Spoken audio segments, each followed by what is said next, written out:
Hey, Miki, how's everything? Going well, John. How about yourself? Pretty good. Hey, guys, I'm here with Miki Reynolds. We're going to discuss about startups, entrepreneurs, raising money, moving from San Francisco here, moving to downtown LA. We're going to discuss tons of things in the next 10 hours. I'm kidding. The next 1 hour. So yeah, we met actually a year and a half ago. Yeah. And I remember we met in the West Side. Venice. And the rare times I come to Venice. Yeah, on Zinc, something. Yep. Yeah. And I remember I was like almost 1 year and a half in Los Angeles. And I was like, wow, we'll meet somebody that is in downtown. Like, wow, it was a total different area for me. But obviously after like 3 years, I know that downtown is like awesome. Yep. Like people should be here, especially startups should be here more often. Yeah. So tell me a little bit about you, about your story, and I want to learn about Grid, how you guys started. I know that you were in San Francisco. Yep. So yeah, we call the guys that move from San Francisco, the people that move from San Francisco to Los Angeles, like Silicon Valley immigrants. Yeah. Like they moved here to escape the dreadful. Yeah. So tell me a little bit about your San Francisco move. Yeah, here. Refugee from the Bay Area. Yes, I grew up in the Bay Area. I'm actually from the East Bay, so just across the Bay in Alameda. I came down to LA to go to college. I went to UCLA, and then I've just stayed for 20 years ever since. Nice. My entire career has been in tech, so I started working for the movie studios on the digital teams for MGM and Fox. So building out microsites, managing email campaigns, kind of doing everything that you need to market digital content, theatrical content, like at that time, DVDs and home entertainment. And then I moved into software development, so managing software development projects, and moved into primarily e-commerce software development projects. I was at a software development startup for about 6 years, and then about 6 years ago, it shut down. And so I found myself living in downtown. I've lived in downtown now for 8 years. And trying to figure out what I wanted to do next in my career. I was really burnt out from the kind of services side of the industry of building things for other people that I wasn't really excited about. And so I, in my early 30s, was at this crossing point of what do I want to do in my life that will be fulfilling for me? What do I feel like needs to exist in the world in the space of tech? And I was trying to find that here in downtown. And I was really struggling to connect with the community, to find resources, events, people, things like that. Like I knew I could go to the West Side because here in Los Angeles, that's where the predominant, startup ecosystem is in Santa Monica, Venice, Playa Vista. I knew I could go to events there, co-working spaces, places like General Assembly existed to build community, but nothing of the sort was really here in downtown. And I think downtown about 6 years ago was at this swinging point of it's becoming a destination. People are wanting to live here, move here. It's the heart and soul of the city, the downtown center. Yeah. It had become a place where people actually wanted to be. And there was this energy in the air, but there wasn't quite things happening yet. So I think at the time there was 1 or 2 small co-working spaces here. So this is the pre-WeWork boom. There was one WeWork in all of LA. It was the original one in Hollywood. And but on the flip side, there was an excess amount of empty office space here in downtown. So about 6 million square feet of empty office space in these high-rise towers. And so I started connecting with a group of people who felt similarly that downtown had the potential to be the next tech startup hub here in LA. But was missing some key things. And so we started talking to different stakeholders about what could we do to fill this void, to build community, to bring entrepreneurs together, what was missing. And we felt like, a sense of community or a space for people to connect was missing. The appropriate type of office space seemed to be missing for small, companies and early stage entrepreneurs. So we started talking to the building owners about, you have all this empty excess office space that you're trying to get off your hands. You don't understand how to market it or what early stage entrepreneurs are looking for. Can we help you with that in some way? And so Grid110 was really born out of that, of trying to build community, utilizing space and activating empty spaces for startups and entrepreneurs. And that was 3 years ago? 4? That was 6 years ago, wow. 2014. Wow. We're in 2020 now. Yeah. And I assume things have changed. Yeah. I mean, it's definitely been an evolution, I think. So at the time, it was a side project and very much a grassroots initiative for all of us that started it. So there were 7 of us originally, entrepreneurs that lived or worked in the downtown area, had come from different backgrounds. So whether it was fintech, ed tech, healthcare, social impact and marketing, kind of community building, but all with this like shared interest in building something in downtown. And there was never an intent to essentially build what we ended up building, but it was, let's start with the problem that we're trying to solve and how can we support entrepreneurs in a better way. And so we launched our first program the summer of 2015. And so it was at the time as we got space. And so the first thing that we thought to do to activate that space was, startups need space. Let's give them free space for 6 months, mentorship, resources. Let's see what we do with that. And so that was our pilot. And so I think since then, that was 5 years ago. So we've now run 13 cohorts from that very first one, learned a lot from it. We iterate and change every single cohort that we do. And we've worked with 126 companies. We're now recruiting for our next class. We've worked with companies across any business vertical that you can imagine, both tech and non-tech. And I think the unique aspect of what we're doing, and it makes us different from a lot of the other programs out there, is we're a nonprofit. So we founded this as a nonprofit because there wasn't really a monetization strategy around, we wanted to make money off of this. We just felt like this needed to exist. And building it as a nonprofit seemed to be the fastest way to get it off the ground in terms of the external support, in-kind support, charitable donations, all of those things that we could get. And so we just felt like this needed to exist. We're not trying to take anything from companies, especially at an early stage. So no equity, nothing at all. So we don't charge for programs. We don't take any equity from the founders. And that's been kind of how we've approached it from day one. And to this day, that's what remains. How big is the team behind Grid? So the founding team was 7 people, and most of them still remain on the board of directors. I myself, as part of the founding team, I'm the executive director, and I run the day-to-day operations. We have a team full-time of 3 and a part-time team of 2. And so it's mostly on the program side of the logistics and coordination facilitation of the actual programs. And then we have 2 part-time people that are our experts and entrepreneurs in residence that are kind of like the dedicated mentors to the companies as they're going through the programs. So let's say I have an idea. Okay, do I need an idea or do I need a prototype? So we have 2 different programs. So we have one that's called now Idea to Product. It used to be called Idea to Prototype. So it was for founders that are anywhere from the early idea stage of a business. I have an idea for something. I'm looking to get it off the ground, but I'm a first-time founder. I've never done this before. I don't know what I don't know, and I don't know the first steps that I need to take. Maybe I have a prototype and I'm doing some early testing, but I don't have the business acumen, the marketing, go-to-market strategy, all of those things. Or maybe I don't have the technical resources. Or maybe you've actually launched something, but you're still early traction, maybe no revenue, and you're looking for how to grow that. So our Idea to Product program supports companies in that stage. So it's an 8-week program. It meets 2 nights a week. So it's kind of like a night school program, very curriculum structured in terms of content driven. Where every session that we meet, it focuses on a different aspect of the business. And then if you're later stage, so if you've launched your business already, typically for a lot of e-commerce businesses, maybe they're in year 1 or 2 or further along, you've got traction, you've got validation. There is some sort of external validation from the marketplace, whether it's users, revenue, maybe you've gotten early funding of somebody else who's validated your concept, and then you're looking to grow in a variety of different areas. You're looking for customer acquisition. You're looking to maybe fundraise for your seed round. You're looking to operationally move some things around. And so we can help you because it's very milestone driven. So we focus on the specific needs of those companies and how can we help them move the needle on the milestones that they identify. And usually what's the age that people join the Idea to Product? In terms of the founders? Yeah. So, I think we've seen anywhere from, we've accepted 1 university team in that program, but it's typically, mid-20s to maybe 40s even. So it's people that are just coming out of school and have an idea for a business. It could be someone who's got a side business that they're working on in tandem to their full-time job. It could be a mid-career changer.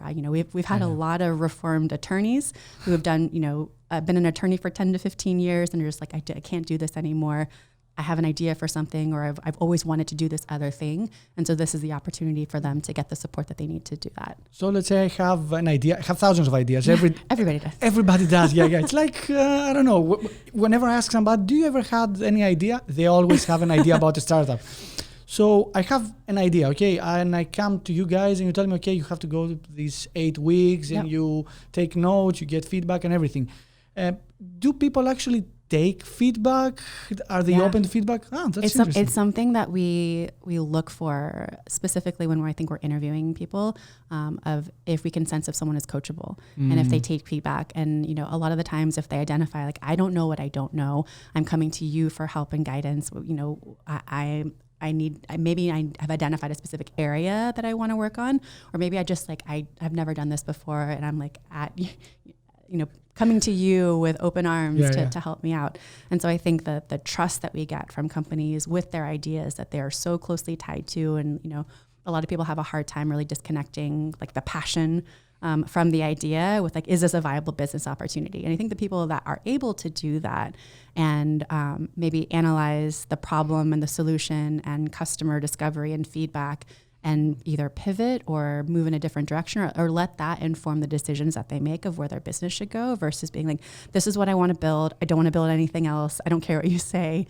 We try to weed those out because I think those are the ones that are harder to work with. And we've just seen from a success metric that the founders that are coachable, that take advantage of every opportunity that we throw at them, whether it's an introduction, a panel that they get to sit in on, meeting with somebody, a workshop or a session, those that immediately apply it back to their business seem to find the most success in moving forward with their business. Of course.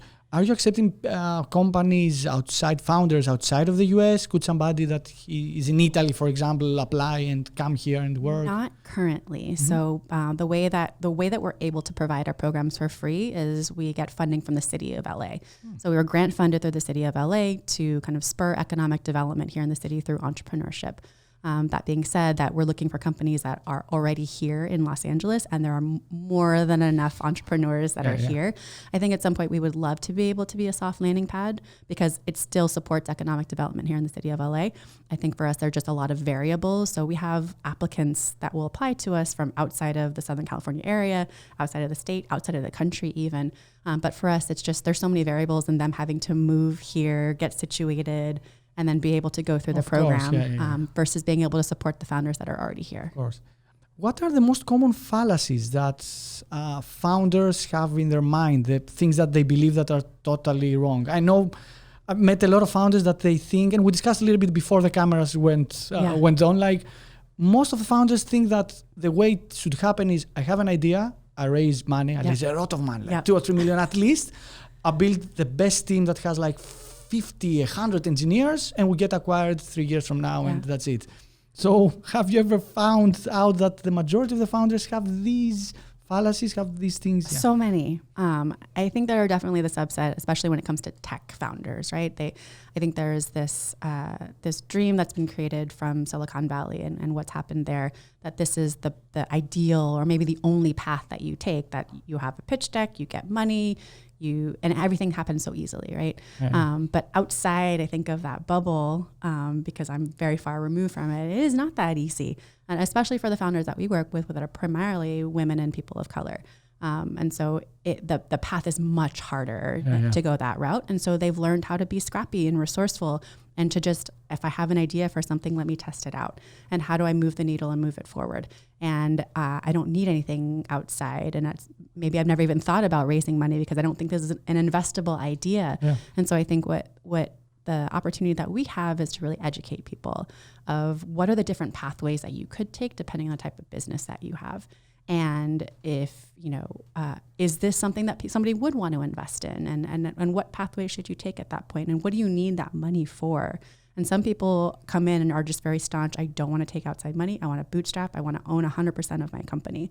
I think one of the main things that we see a lot of people coming in with is they don't have an idea of the problem that they're solving. They're like, I want to build an app that does this, this, and this because nobody else is doing this. But they don't understand who that app is for and the problem that it's actually solving. So we really make them reverse that framework and be like, what is the problem that you're trying to solve that this app solves? I think a lot of people try to take the solution and shove it into a problem. And you have to really pull back and be like, okay, what are the problems that exist in the world? Because there are so many. And how can I add value instead of trying to build something for the sake of building it? And I think it's the benchmark of really falling in love with that problem, because that's going to be your why. That will push you forward. That's what's going to keep you up at night. I think a lot of the founders that I found to be successful are so passionate about solving this problem for someone, whether it starts with themselves and they're able to validate that other people have this problem too, or they're seeing it as a problem that exists in the world and it's a larger opportunity that they maybe ever thought about. And so I think a lot of people, they struggle with figuring out, if they don't know it already, what that problem is. And it can be frustrating when you come into a program if you've already maybe have a prototype, or maybe you've already built a business and you're having to do this backwards kind of like refactoring of what am I actually solving for, who is the customer. But once you know those things, it makes the rest of it, I think, so much easier in terms of how to market, where you should spend those dollars, who you should be going after, how do you message and position your company. Do you also have the tough discussions of saying to somebody that, that it doesn't really work, it's time to let it die? Do you also, in these 8 weeks, do you tell them like sometimes you need to let it go? Like we definitely, I think, we want to challenge our founders to really think about those things. So, we'll challenge them around the problem, the solution, their value proposition, and just the fundamentals of getting that right. And it often leads to a lot of frustration because they're just like, I'm not getting it. But then the magic happens and they do get it. Yeah. And so I think we're not going to be the person that tells you, you should not be working on this, right? Of course. We want you to come to that decision on your own. And we have had founders that have done that. They've gone through the program and they're, you know what? I don't think I'm the person to do this, but I'm completely fine with that decision. That's perfect. Yeah. Instead of spending so much time, so much energy building something that nobody wants. Yeah. And I think this is the most difficult thing for founders to understand, that their baby cannot become like a grown-up person. Like it can only be a baby and you can play around, but no one will adopt it. So it's never going big at this moment. So companies come there, you educate them, you tell them anything. What's next? Do you help them out with the pitch deck, fundraising? Yeah. So for the 2 programs that we run, essentially the primary difference between them is typically traction. So like pre-launch companies, maybe a little bit of traction, post-launch companies that have some traction. For both of them, though, it's very kind of content education, session driven around different concepts of their business. And so that can include putting together a pitch deck. Usually it's the steps leading up to putting together a pitch deck. So problem, solution, value proposition, what's the competitive advantage that you have, what does the market opportunity look like? And I think as an investor, sometimes you care about the TAM, SAM, SOM, sometimes you don't.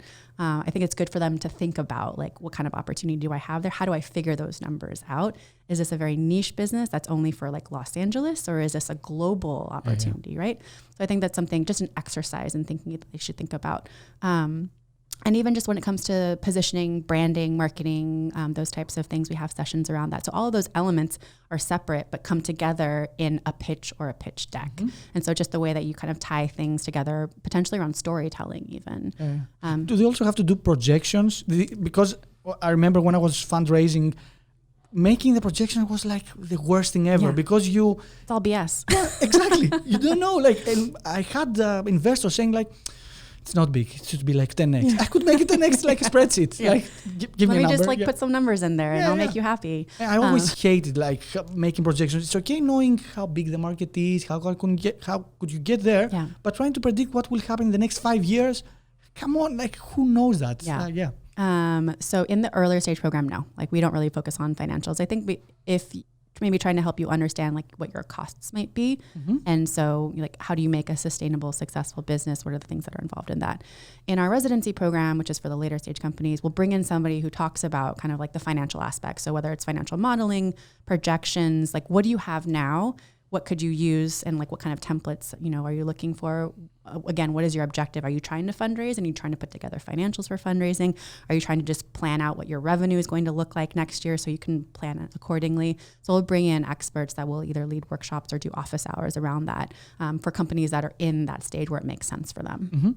What is the easiest kind of startup, if we can say easiest and startup in the same sentence, that a young person could try? For example, I assume e-commerce might be easiest, right? Yeah, I mean, I think there's so many tools and platforms that exist now to make that super easy, where you don't have to invest any money in the technology aspect of it. So whether it's something like a Shopify or even now Elliot, which is no code, the time that it can take you to spin something up, it's like a day. And no cost, not really real cost. The monthly subscription and maybe the transaction fee. But if you want to test something, you can put something for pre-sale. And it gives you an idea of if there's interest for something. So there are a lot of ways, I think, that people just don't know that they can test for interest in something before actually having the thing ready. So maybe you haven't manufactured it. Maybe you have like one prototype that you can take a photo of and put it up there. Put it up there for pre-sale and see if you get interest in it. I remember that prototyping, like making prototypes super fast and see if they stick. First time I heard it like in Silicon Valley, like people were just creating web pages and were trying to figure out which one works, which one people will buy. Testing, A/B testing, And surprisingly, I haven't seen it like picking up for people outside of technology. Like I'm helping a friend trying to do an application for kids where the kids can upload videos and they do stuff. And I immediately told him, go buy a webpage, change some text, put a button. If people click on the button, maybe there's something happening. Yeah. And he was like, wow, but there's nothing else behind it. I'm like, no one cares. Nobody needs to know that. Yeah. So you just keep track, like how many people actually clicked there. Yeah. Can you drive people? If you cannot drive them right now, why do you think you'll be able to drive the customers at a later stage? Like they don't care if the product is ready or not. You need a way to bring them in. So do you teach how to create fast prototypes and fail fast and iterate and pivot and everything? Yeah, I think people get really stuck on the launch, that this has to be perfect before I put it out there, right? And I think it's really important to, one, get out of the building. So we tell people, like, talk to potential customers. If you haven't talked to 50 potential customers, you have no idea what you're building for. Yeah. You will learn so much from those people. And figure out what it is that you should be building. And then what's the quickest, easiest way that you can get something together? Is it selling it to the cohort? Is it, putting something together online, selling through Instagram maybe? I think there are a number of ways. And I think it's not just us, it's the cohort themselves. There's a lot of just like crowdsourced support and information, peer mentorship that happens through the program of somebody who's done something before, who, we've had a couple of like Instagram influencers come through our program. And they can, have a tremendous amount of value to talk about in terms of engagement and brand partnerships and just ways that you can do things for very little money. And granted, they've got the following, but like, how did they get there? Yeah. And I think it's really cool to see the interaction between the different founders who come from all different backgrounds and walks of life and experiences and be able to share those across the table with each other. Yeah, I remember the saying, if you're not ashamed for the first version of your application, you're too late. Like you spend all this time making it perfect, like it's too late. You have to be ashamed. Like I remember all the products that I've released, every single time I was like, I don't like this. Maybe we should change that. Yeah. Doesn't really matter. Yeah. Done is better than perfect. I've heard that over and over again. I've even seen other startup founders who will launch a prototype under a different name and they know that it's going to be tested. So like Joy Mode, for example, was launched as a company called Funship. And they did that specifically because they wanted to test it out, but they didn't want to tank any SEO around the name that they actually wanted to use when they were ready to go live with it. So they did beta testing for free with this name Funship. And it just allowed, like, whatever happened during this beta testing period, whatever was posted online would fall under, the search keywords for that particular company. And then when they were ready to go live, they launched it under a different name. And so we've had companies, for their own, reasons, have decided to, do something in stealth mode for a little while, beta test under one name. And then once they actually have the proper time to do maybe like the brand research and around the naming and stuff, and then be able to launch with that at a different time. Mm-hmm. Do you have any advice about founders that they cannot just launch, they keep building the product and build the product? Maybe I need also these features. So this customer said it and they have feedback of one customer, something like that. Do you have any advice, like to tell them, guys, just release it or something? Yep. I have a background as a product manager. And so feature and like scope creep and things happened all the time. And so talking, especially when we were building products for clients, they would ask for one-off things all of the time. And it has to be about prioritization. And we talk about prioritization a lot with our founders in terms of what is like the minimum, like the MVP, right? What's the minimum viable product that you need to put out there? What exactly do you need to make money? And how can you do that in the quickest way possible? And then what makes sense to add in, and like building out a product roadmap and figuring out like what's actually necessary. And is this going to help you towards your bottom line? Is this going to help you increase, customer value, retention, whatever it might be? And so I think it's really trying to figure out how do you kind of stack rank the features, the requests, all of those things, and how does that play into the long-term vision that you have for your product? Mm-hmm. And all the startups that you have now in Grid are tech startups, non-tech? A mix, yeah. So when we first started, our first two cohorts were actually fashion tech focused. We thought that would be best to start around a specific vertical.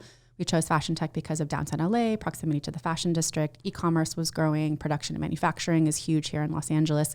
And we thought that we would do, one program in this building, maybe fashion tech, and then another one could be like healthcare tech, and just doing that. We realized how difficult it was just to do one program. So we just doubled down on doing the one program. And then when we got our funding, my priority was to really scale our impact and how could we work with more founders than the ones that we were supporting at the time. So when we first launched, it was 5 founders a year. So one cohort a year, 5 founders in that group. And we're now working with anywhere from 40 to 45 companies a year. And so it was really, how do we scale? So it was launching the idea to product program. It was running more cohorts throughout the year and increasing the size of the cohorts as well. And so we made it vertical agnostic. So we wanted to see what else was out there, who else could we be supporting. And we see anything from still a lot of e-commerce, fashion tech brands, CPG will come through. And we'll see anything from like B2B SaaS to mobile applications to physical products. We've seen a growing interest in cannabis, which is really interesting. And we've even supported social enterprises and nonprofits. So because of our model, because it's not equity driven, we really focus on the entrepreneur and how can we help you grow? And we see even nonprofits can generate revenue. Mm-hmm. So how can we help you, increase the impact that you're trying to create? And how big are the founding teams? Are there usually 2 people? They're pretty small. So we're working with founders in the very early stages of their business, typically, 0 to maybe upwards of like year 4 or 5. Mm-hmm. And so even the founders that have launched a business that are a couple of years in, oftentimes solo founders, usually co-founder, maybe they have a first hire. So the teams are typically 1 to 3 at the most. Oh, perfect. Yeah. And I've heard this many times that the best ratio is like 2 to 3 founders. If you have like 5 founders, it doesn't work. Yeah. Also, I heard, and I know from experience that I don't know if you ever saw it, like companies that have 2 CEOs.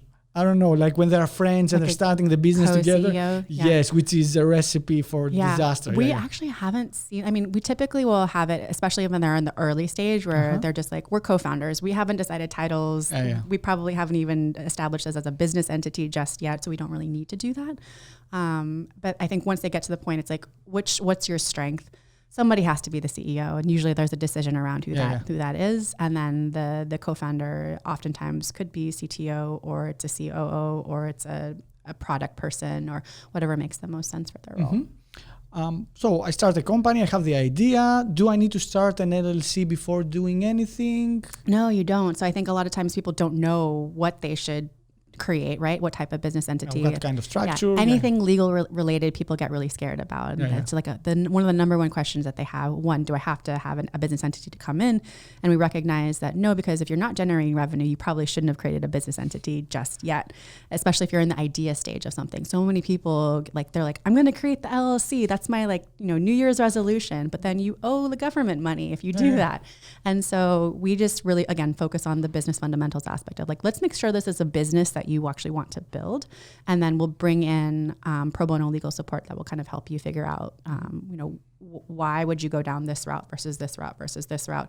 If you're planning on, going down the venture capital route, then probably C Corp makes the most sense for that.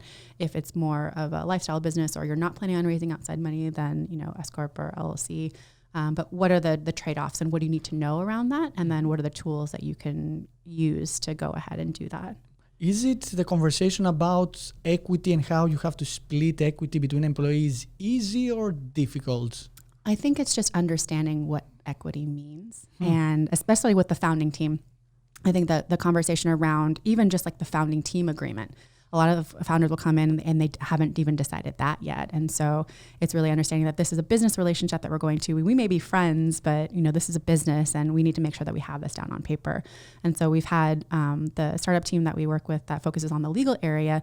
They will have done sessions around equity agreements, founders agreements, just kind of walking people through what a typical agreement might look like, even role playing a little bit if you're trying to negotiate for that, and what that should look like, and things to watch out for, and even service agreements. So if you're going to hire your first contractor or work with a vendor, what are the things that, again, this is a template agreement. It doesn't run for everything, and you should probably consult somebody at the end of the day. But here are some, let's educate you on the things that you should look out for. It's not like a black magic. It's just a paper. This is how it looks like. You just have to trim. Just get you more familiar with it. But yeah, we have touched upon that.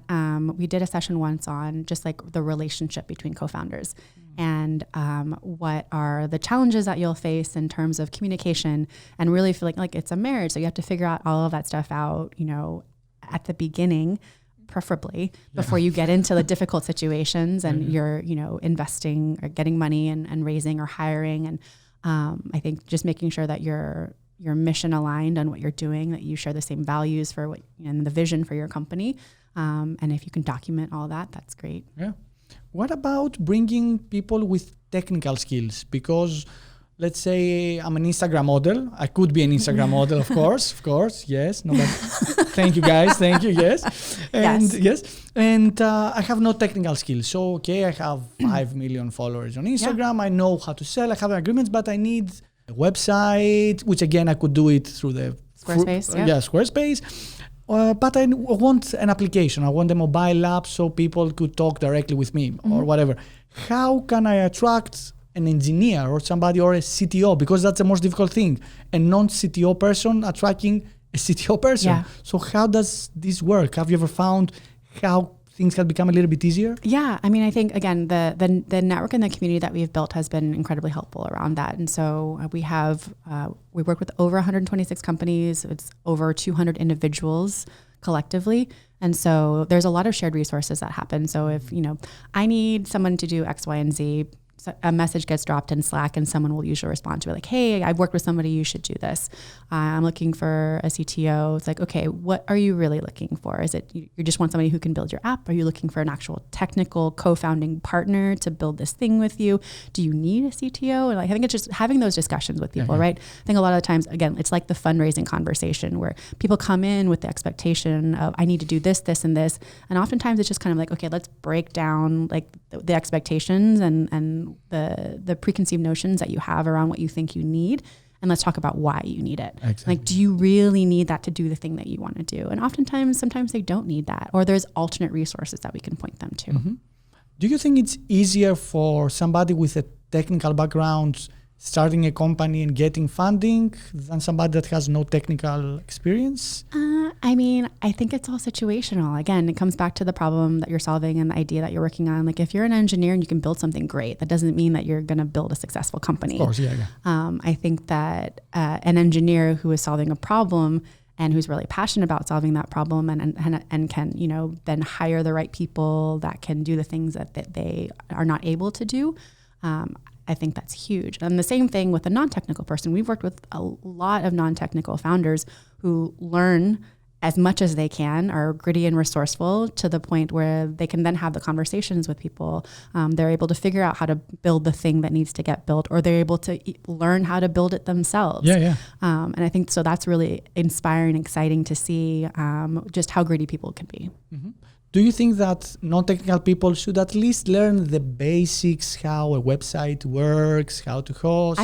I think it's helpful. I don't think you necessarily need to learn how to code, but I think it's helpful to understand. Like I don't have a technical background in terms of education, but I've learned along the way to the point where I became a product manager and I was giving requirements to developers and I could speak to them in an intellectual way. I could also call them out on their bullshit when they were saying that this is going to take 5 weeks. And I'm like, no, it's not. Or I'm just going to go in there and fix something myself because I just was impatient like that. But I think it's helpful to understand if you're building a technical product, learn as much as you can about the space that you're building in. And if it behooves you to learn how to do the technical aspect of it, great. But if it doesn't make sense, at least you know what you're talking about when you're looking to hire people and when you're trying to communicate the value of what you're trying to do. What do you think about outside investors? So angel investors that come into a startup and sometimes they don't understand the business model, or they don't believe in the idea, or they don't trust the founders.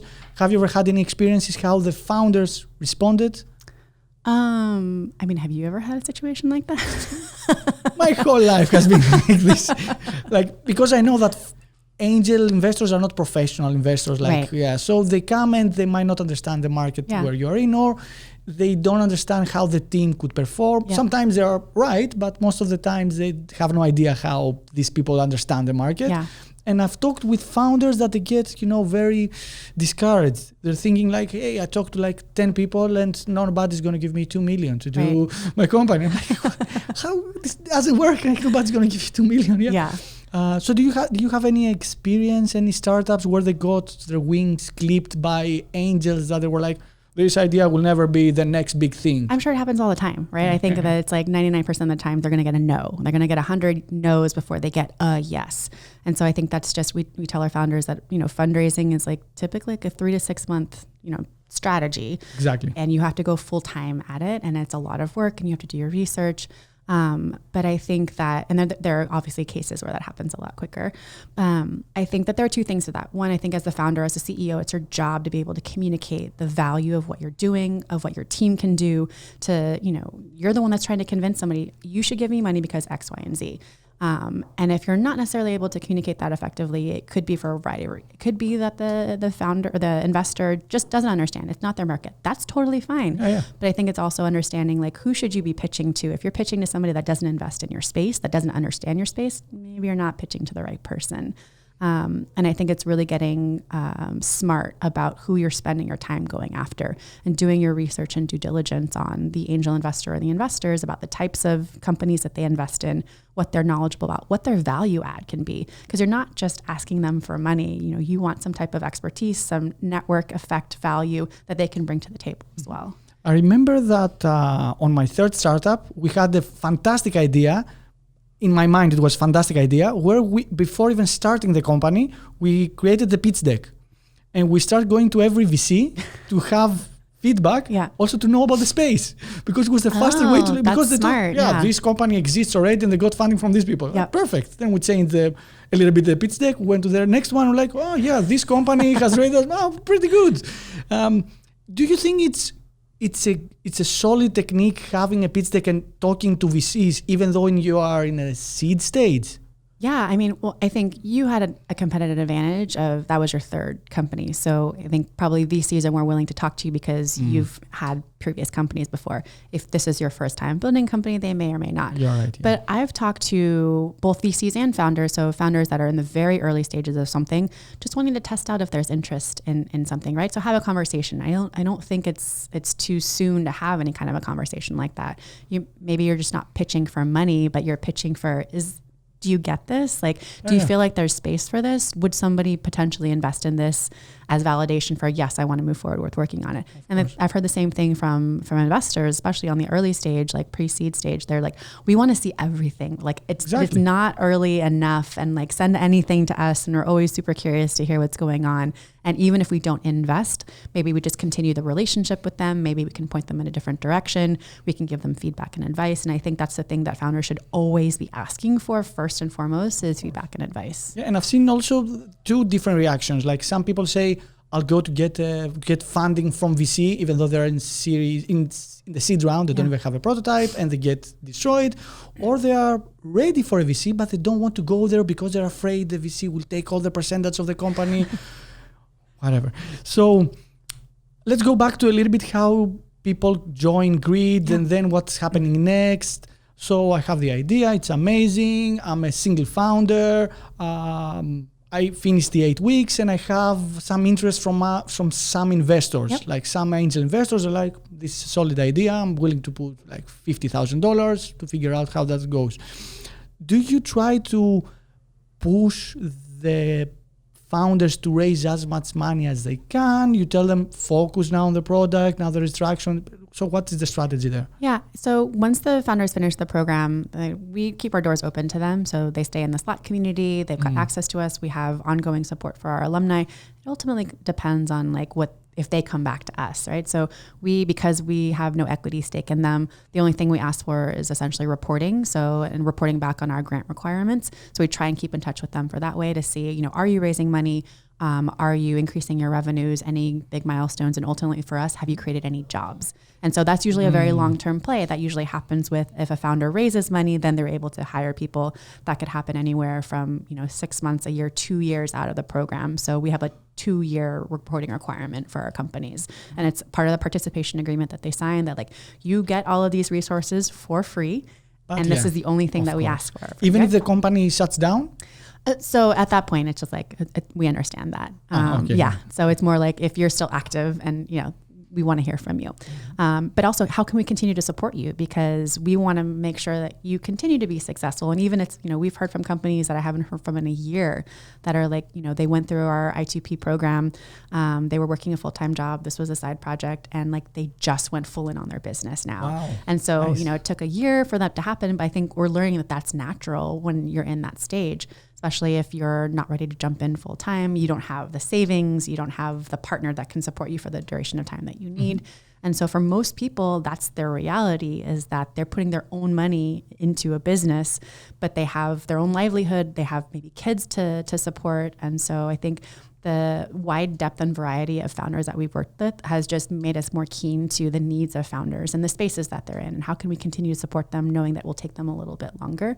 So if they're looking to fundraise, we're happy for them to support that. At that point, we often maybe won't hear from them as much because they're like, okay, we're off to the races. We don't need you anymore. They'll occasionally come back and, again, like Slack becomes a tool for them if they're hiring, if they're looking for an accountant or a service provider, or they need help with something. And so just keeping those doors open to them. So knowing that they've got that as a resource for them. Do you think that people should leave their day job before jumping because they have to be committed to the startup and everything? We don't make them make the decision around that. I think it's a personal decision for every founder, right? Like everybody's situation is completely different and what they feel comfortable with.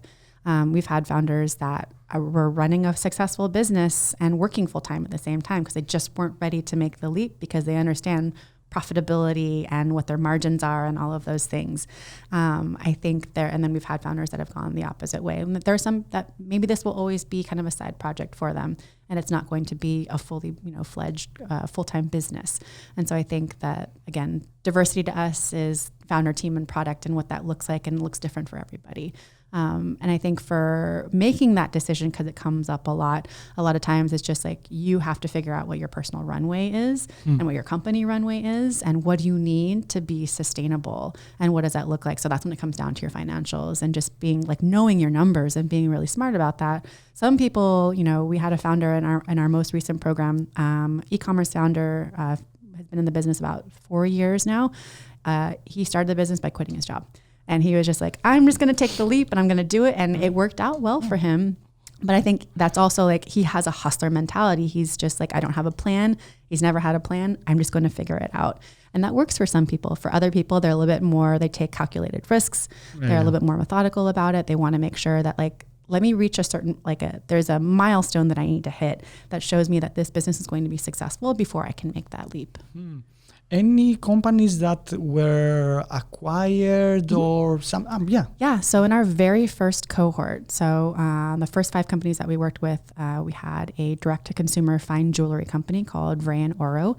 They're based here in downtown. So it was 2 co-founders, both women, developed. They bootstrapped a Shopify store with like $8,000.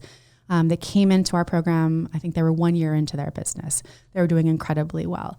And I think by the end of year 3, they were in the several millions of dollars in revenue, got acquired by their strategic partner, which was their diamond provider, and are still running their business here in downtown, have grown the team from 2 to, I think they're 20 plus now.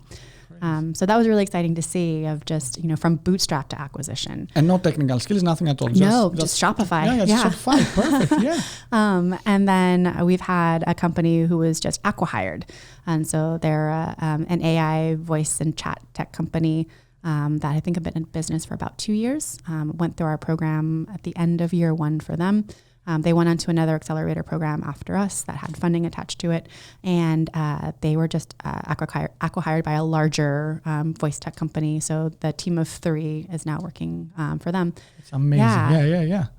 And then I kind of have seen everything in between of companies that have literally come into the program as an idea and have generated revenue by the end of the 8-week program. We've had companies that have pivoted in the middle and done a completely different business and have generated revenue. We've had people that came in, have quit their full-time jobs. These are all for the idea to the product program. So quit their full-time jobs, created the brand name, bought a website, did a logo, got their first customers all within that 8 weeks. So, it's really cool to see what people can do when you dedicate that time and you have the accountability of the support of our team, of the other founders, of especially, and it comes down to the individual being like, this is what we want to accomplish by the end of the program. And it's not looking to us to be like, you're going to help me do that. It's like, I'm going to be the one that does this, because I'm going to take all the resources that you're giving me in order to do that. Have you ever thought about starting your own startup besides Grid? Saying like, okay, I'm going to do a new eShop. In the past, so I used to work for a software development agency, and we focused on e-commerce integrations for on-demand fulfillment. So primarily in like the retail industry, this was like years ago, where you could design a product like on a coffee mug or a t-shirt. And instead of the traditional kind of inventory model where you have to print all the different sizes and colors and have it in the warehouse somewhere, using our technology, you could design as many options as you wanted, make it for sale in the store, essentially almost like a pre-order model. When somebody buys it, it's then printed using a direct-to-garment printing machine. So we supplied major platforms and e-commerce shops with the technology in order to do that. So we integrated within their e-commerce store and then provided the print network that would then do the on-demand fulfillment. So I had an idea at the time to use our technology to open up what I called Startup Tees, which was how do you get your favorite startup's swag? Unless you know somebody who works at the company, like a Facebook t-shirt or something like that. And so I wanted to pitch this idea to startups that they could sell their startup swag through this store. So it could have like an inventory of your favorite startup stuff.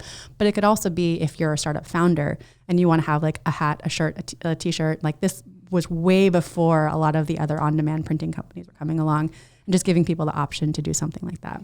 The other thing that I would love to do, which I don't have the passion for, but I would love for somebody else to do this, is just build a better sports bra. And as someone who's active and has struggled with this for years as an athlete in my younger days and like running a little bit now, I just feel like there isn't anything out there on the market. Like I think there's probably a huge direct-to-consumer play for something around that is affordable, because there apparently are supportive sports bras that are out there that you pay like $90 for, and it just seems ridiculous to me. So. How would you approach this company? Would you create a website first using Squarespace? So how would you start? You're going to make me do this, aren't you? I think that's where I myself have often gotten stuck, because I think it's always easier to give somebody else advice on what they should do, right? Then when you think about it for yourself, you're like, because I get stuck on I need to prototype this, and I need to find a fabric designer who could do all of these things. And really it's like a brand play. I think it's like it's trying out all the different items that exist and like finding things that you like and you don't like, and then working with somebody to do that part of it. You could easily put something together using an e-commerce platform. But it really comes down to, I think, especially with how hot direct-to-consumer is these days, it's around the branding and the design and the communication around the brand that would get people's attention. The reason I ask is because I assume a lot of our viewers will think like, I have an idea of making a new cap or whatever, but how can I do it? How can I sell it? Like Squarespace, you do some fake renderings of how it will look like. Do people try to buy? Do they pre-order it? If yes, you have a business. If not, nothing happened. That's okay. And I think a lot of people probably in the last 5 years or so were testing a lot of that stuff out on Kickstarter and Indiegogo as well, right? So it's a great way, especially from the marketing side, to be able to raise money and awareness for a product that you're trying to launch. I think a lot of people had the prototype, or maybe they'd had the ability to create something, and then they were able to launch a Kickstarter campaign, primarily just it's pre-orders for something. So we had a company in our most recent cohort that had a hardware product, and they were able to sell, I think it was $120,000 in pre-orders using a crowdfunding campaign that way. So it's great to show investors, because it's like, look at the validation that I have. I have $120,000 in pre-sales, that there's interest in this without having had produced the actual final item for sale yet. What are the things that a startup should never do? Lie. To investors, to themselves, to... You shouldn't lie to investors. Of course. You really have to be honest with yourself if you're being an entrepreneur, right? And I think you can fudge some things, or you can be, I think you have to be your best advocate for your business, but just don't lie about where you're at, because it will come out, especially if you're, in diligence with somebody and you said you've done all of these things and you have not done those things, or that you're in discussions with an investor and you're not in discussions with that investor. Like, it's a small world and people will know. So I think it's just like, just don't lie, be your authentic self and be honest about those types of things. Just don't be an asshole. Like, be a good human being. It's very difficult. I mean, I feel like I make myself available a lot to chat with companies, and the quote of like, how can I be helpful? Like, I really mean it. Like, if there is somebody I can introduce you to, I'm happy to do that. But there have been times where people have just kind of overstayed their welcome in that regard. And I try to reserve most of my time for the founders that we're actually working with, that are in our program, that are in our community, that have dedicated, that we've selected. So when people kind of come from left field and be like, hey, can you introduce me to so-and-so? Because I saw that you're connected on LinkedIn. And I'm just like, but I really value my recommendation. Of course, yeah. And if, who the fuck are you? Yeah. And so it's like, maybe spend some time relationship building. Because I think that is super key and crucial in this industry. You never know where those conversations will go. And I think if you are kind of destination oriented, or like transactional, like I want this one thing from you, people will see that from you. But if it's like, hey, let's grab coffee and sit down and chat, like, how can we help each other? Mm-hmm. And maybe nothing comes of it at that point, but somewhere down the road, like we met a year and a half ago. Of course, yeah. And there wasn't anything right at that point, but then we started talking about things like, I'm thinking about raising a fund. And then you gave me some feedback on that. And like, it still hasn't happened, but I know I can go back to you and be like, hey, so I think I'm ready now. Yeah, it's a network. Yeah, you have to build a network. Like, it takes time and it takes more effort to keep it alive. Like, it's not because you met somebody 5 years ago, you could send him an email, hey, can you make me an intro there? Like, doesn't work. Yeah. You have to put work into it. Yeah. Any advice for founders how they should manage their personal life? Mm-hmm. I'm asking because there is a motion of in Silicon Valley that you have to breathe startup, you have to die defending your startup, raising money, and like you don't have to care about anything. To start taking drugs, microdosing, whatever. Startup is the most important thing that you should do.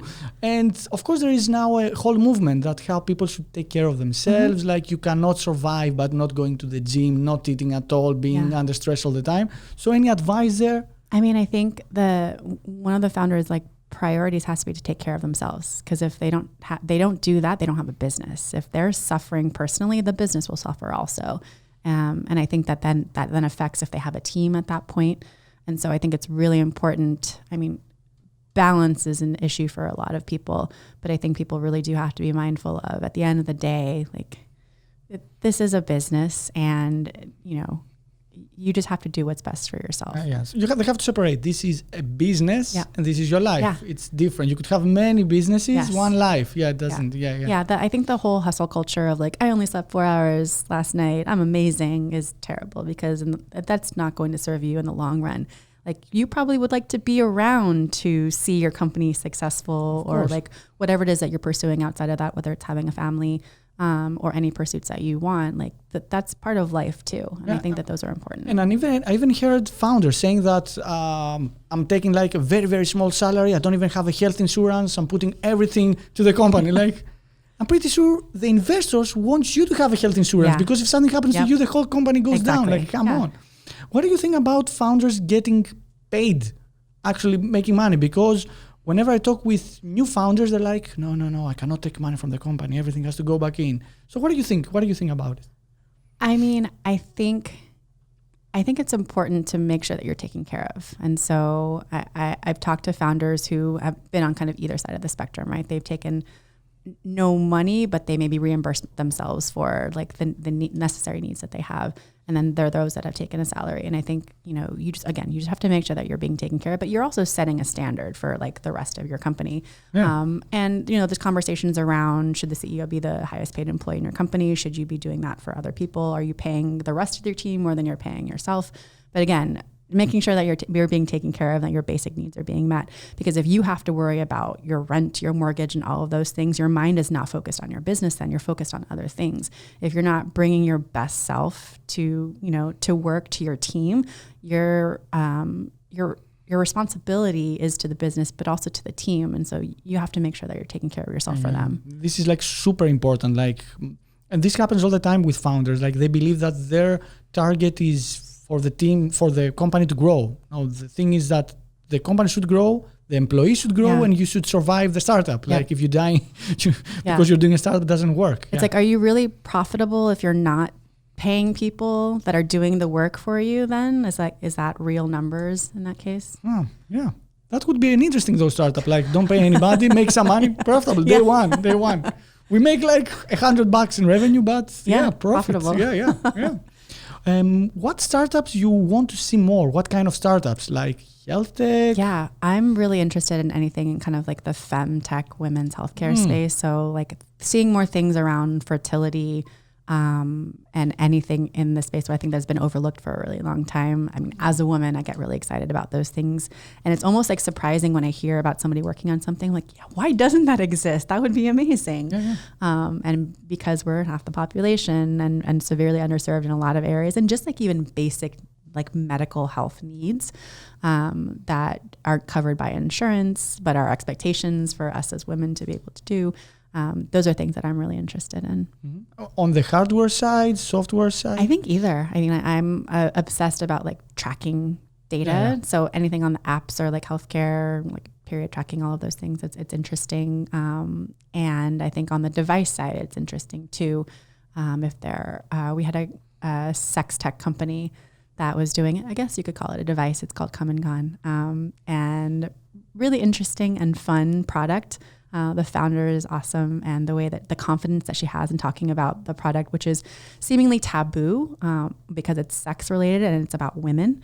I think that I really admire her bravado in how she talks about it and the strides that she's been able to make with it. Do you think it's more difficult as a space, the femtech space?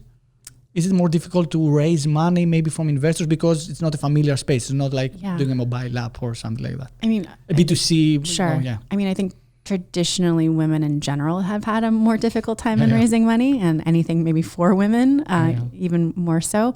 But I think there are more funds and investors that are, because this is an overlooked area, that are coming out that specifically their thesis is investing in things that typical VCs won't invest in. Or in overlooked spaces, or specifically in femtech, women's healthcare and areas like that. So it's exciting to see that what are considered maybe niches to some people are areas of focus for others. Yeah, and it's interesting. Like now that I'm thinking about it, I've never heard about a new startup. I haven't read on TechCrunch, all these fancy blogs and everything, that it's focusing on women. Yeah. And it's a huge market there. Yeah. Obviously, I've seen the apps that they track period and everything, and some wearables can track this stuff, but there's no real innovation happening there. Yeah. Even like with the sport bra idea, which you should definitely launch. Definitely. Yeah, it's like innovation there, but nobody's doing it. Or maybe they're not doing it well enough so people know about it. I think people have the ideas, but again, it's like trying to figure out how do you bring that idea to fruition. And then because a lot of these things, if it's in the medical space, requires a lot of money from the R&D side, and the FDA has to get involved in all those things. But there are programs out there that support innovation in those areas. I think, again, it's just connecting the dots. And I think that's where we feel like we provide the most value, is connecting the dots between the person that has the idea and the resources that they need. Have you ever met a founder where they had a fantastic idea in their mind, and you knew that this actually doesn't work because you've seen other companies trying to do it, but you couldn't say anything? You couldn't say like, this sucks. Yeah. Don't do it. So you've seen that, right?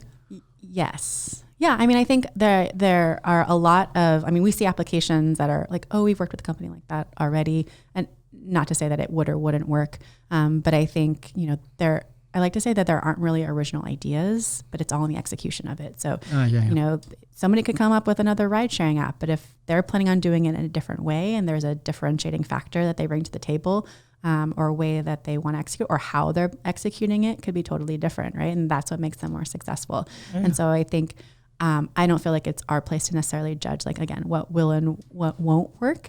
And I think we're often surprised by what tends to happen with people. It's just like, how can we support you? And let's see what you do with the resources that you have at hand. Yeah, you're absolutely right. Whenever, like literally, two startups like from 3-4 years ago were I seriously believe that was a terrible idea. They both got acquired. So I decided never to talk again, say to somebody like, this is a terrible idea. Yeah. Because you may think that, and then that's your opinion, right? Yeah. And I don't know exactly their market. They've done the research. Yep. So I'm just a random person that like, hey, I don't think people will buy this. Yep. But somebody may think that that's a great opportunity. And I think that's maybe the beauty of the space that we're in, is that there is a hopefully growing diverse number of people that are writing checks and that can see the innovation in something where somebody might not. Mm-hmm. What about the investor scene in Los Angeles? Do you think there are more investors coming in? Yeah, I think within the past 4 years or so, just the number of local early stage funds that we've had that are specifically focused on Los Angeles-based founders it's grown tremendously. I'm part of an initiative called Pledge LA. It's a joint venture between the Annenberg Foundation, the Mayor's Office, and the VC community, all about really supporting diversity, equity, and inclusion here in the Los Angeles tech community. And so it's how can we, make LA the most diverse and inclusive tech ecosystem that is civically engaged and cares about building community here? How can we make more diversity, equity, inclusion happen on the investor side? So in who they're hiring, who they have on their teams as the investors and the check writers, and then who they're investing in terms of their portfolio companies. And then the same thing on the company side is, what does your team makeup look like?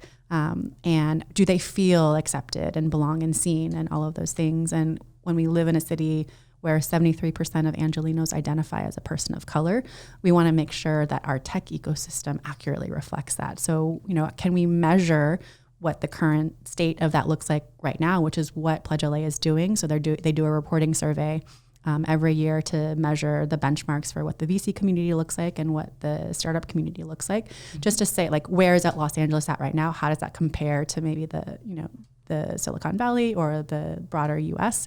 And then what can we do to improve? Like, where do we need to improve and what can we do to improve? And so I think I think that's the opportunity that Los Angeles has to be different than, say, Silicon Valley. I don't think we're trying to be the next Silicon Valley.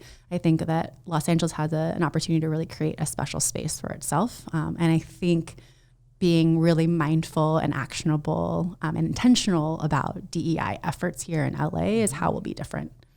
So final question. What is the first thing that you do every morning? You wake up, what's the first thing that you do? I look at my phone. Everybody, me too. I look at my phone and I really tried not to look at my phone the first thing, but I want to see did anybody send an email? What's happening? Yeah. I think I'm really bad at that. I try to limit my screen time, but I get, especially Instagram, I just get stuck in it's like tech, Twitter and Instagram are my just rabbit holes that I can get sucked into for hours, and I need to just read a book. There are apps where you can limit how much. I know, that doesn't work. Perfect. Okay, so thanks again for being in this very strange tech show in Los Angeles. Thanks for having me. And of course, we'll see each other again downtown, we will. West Side, of course. Sure. Thank you, Miki. Thank you, guys. Thank you, everybody. Yeah, see you soon. Thanks, Bye-bye. Jon.